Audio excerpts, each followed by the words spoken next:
Empathic listening is one of the most important skills for love relationships for three reasons. One is that simply in relationships where all partners have empathic skills, they just report higher satisfaction. Secondly, if one of the partners triggers hurt in the other partner, but they have the empathic skills to listen to that, the relationship is less likely to deteriorate. And thirdly, if people in the relationship don't have empathic skills, the relationship is more likely to later end up in separation or divorce. So let's not think about that.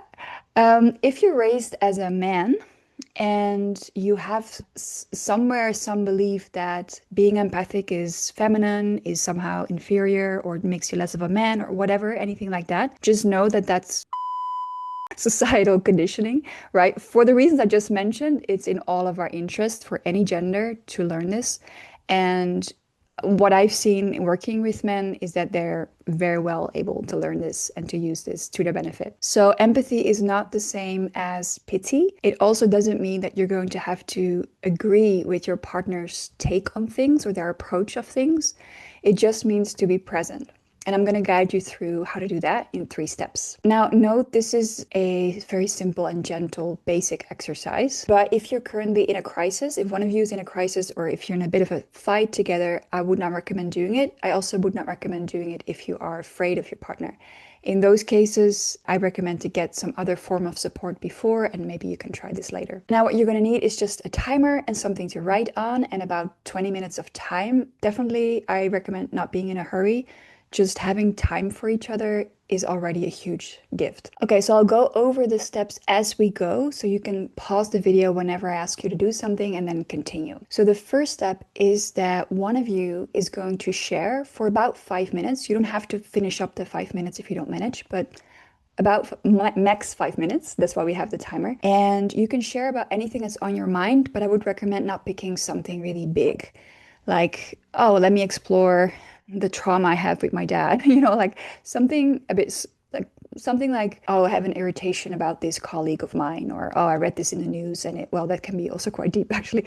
Something small, something smaller than the news or your dad. That's basically the goal. And you can also go a little bit mindful, if you know mindfulness, like just feeling into like, oh, I'm a bit tired right now. I'm feeling a bit embarrassed because I made a joke, like whatever it is that's going on in you. So that's what you're going to do for 5 minutes. The other person, other person, you are going to listen in silence. And being silent sounds like doing nothing, right? Because you're not speaking. But a lot of stuff might go on in your head as you're listening to your partner. You might get triggered. You might have opinions, or advice might come up about what your partner is sharing. That's normal. That's what the brain does. Especially having advice is culturally very accepted, right? And it's not that it's immoral to give advice. It's just that usually what I see is when people have the chance to explore something for themselves, they actually work through it faster than when someone jumps in with their advice that they probably have already thought of before. It's not about the advice. We just want to be heard, and then the feelings can move, and then creativity usually comes up naturally about what this person thinks is good for them. So when advice or anything else comes up, I recommend just writing it down. Just get it out and just stay being present, or just note it, right? But if sometimes it's nice to be able to doodle or to get it out to do something. Let me see, anything else? Right, you're going to give a little summary of what you heard later on. So if you are concerned about forgetting things, you might also just want to write something down because of that. Just make notes, just pretend you're a therapist, just make your notes. Yeah, I think that's about it. So you can pause the video and go for the share. And you're going to swap later, by the way, so you're both going to get a turn. Now, the second step is that the listener is now going to share what they heard their partner say. This is helpful because we sometimes think we were clear, and we sometimes think that we understood the other person, but very often there's misunderstandings, there's misinterpretations.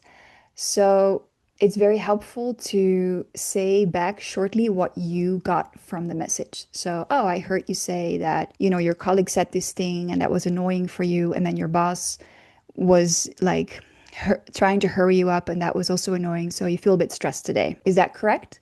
So you make the summary, you keep it short, like shorter than the 5 minutes that they talked for, just a headline and a few words. You can use the words that they used. You don't have to be creative here at all. Just summarize it. And then you end with by saying, is that correct? Was that all? Was that all that you wanted me to hear? So to check if it's correct and if it's complete, basically. And again, we do that to make sure that there's no misunderstandings and to really get a sense of being heard and understood, which is so important for our nervous system. So have a go at that. The goal is not to get it right. The goal is not here to perform or to be the perfect summarizer. The goal is to show your partner that you have the wish to understand them. That is what the love that we want to receive. And whether you got the exact right word doesn't matter, because they can then correct you. So this is a dance, this is a collaboration. It's not you doing a solo performance and being judged by your partner.